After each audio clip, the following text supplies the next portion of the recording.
I didn't have high expectations for this film. The trailer looked decent and different from other modern movies, something like a mix of old Hollywood and art house. It seemed like a good enough reason to give it a try, but I didn't expect Nosferatu to be so long.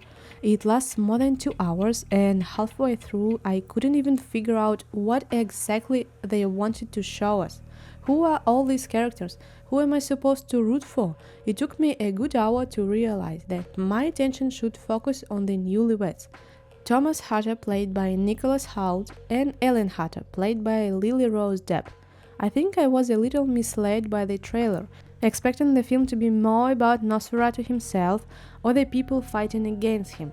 The movie offers very little about Nosferatu's character, barely any backstory and almost no myth surrounding him. This is far from the classic vampire movie formula, where we are introduced to a whole different world, learning in the first act how vampires are created, what kills them, and whether there are other creatures in their world. Nosferatu takes an unconventional approach, which didn't work for me at first. Later, I started thinking that the filmmakers probably intended to portray Nosferatu as an inevitable evil, in which case we wouldn't need so much information about fighting him. But I had to sit through a good hour before realizing that, while trying to find something interesting in other aspects, like cinematography. It looks proper but boring at the same time. Although the style aims for old Hollywood, it heavily reminded me of Sleepy Hollow. But Sleepy Hollow was better. Its world was dark and scary, yet beautifully cinematic. Nosferatu creates absolute darkness and hopelessness, trying to create beautiful frames, but sometimes it's too dark to even see what's happening. The blacks aren't really blacks, and the whites aren't really whites. However, this overly dark approach pays off by the end of the film. When we finally see the dawn, everything becomes clear and bright, and we even get a good look at Nosferatu, who suddenly seems less scary, like the end of a nightmare. At that point, it feels like a genius technique, but you have to endure the entire movie to appreciate it. The same goes for the storytelling. We get patches of different stories stitched together. Some of them feel nearly unnecessary, like the gypsy village that exists only to create a horror ambience around Nosferatu, and the professor, played by Willem Dafoe. For me, these characters get too much screen time for how little they contribute to the plot. I was a bit disappointed with how Robert Eggers used Willem Dafoe's talent. I expected his character to be far more significant. Same for Bill Skarsgård, who plays Count Orlok, Nosferatu. He's basically just a scary monster lurking in the dark the whole time.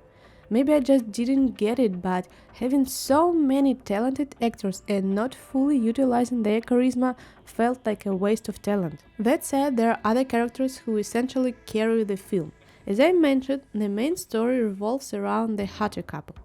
Thomas is sent by his real estate agency to seal a deal with Count Orlok.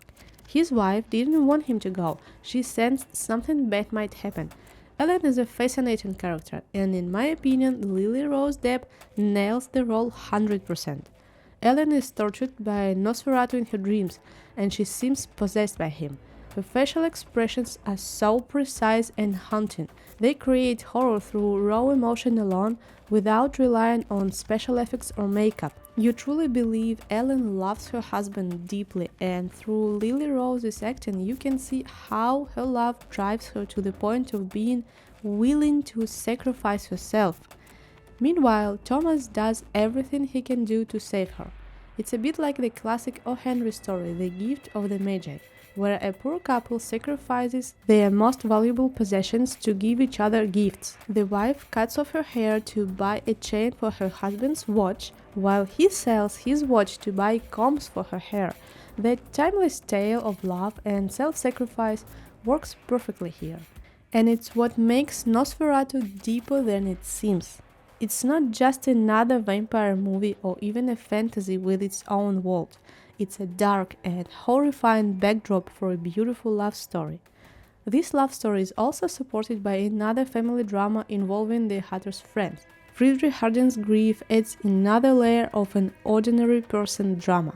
All these intersecting stories, spiced up by the relationship between Ellen and Anna, Friedrich's wife, who is loyal and supportive despite Ellen's struggles with mental health, creates a society united against the inevitable evil that is Nosferatu. Not only he is a vampire, but he also brings rats, plague, and the death wherever he goes. At this point, the plot becomes a harbinger of disaster, where people know what's coming and reveal their best selves in trying to protect their loved ones. I've already seen one of Robert Eggers' films, The Northman, and I hated it. It was so boring and unpleasant for me, yet it was praised by the media. You can clearly see his style in Nosferatu, but it feels more cinematic, structured, and clear, making his ideas actually visible. I'm happy to see that growth. I'd recommend approaching Nosferatu with a different mindset. Don't expect it to be a popcorn movie or something to brighten your evening. Let it draw you in and take your time with it. I also want to take this opportunity to honor David Lynch, who recently passed away. Thank you, legend, for sharing your unique, creative world with us. We know he is not gone, he is just in the Black Lodge. If you enjoyed this review, don't forget to hit that like button and subscribe for more.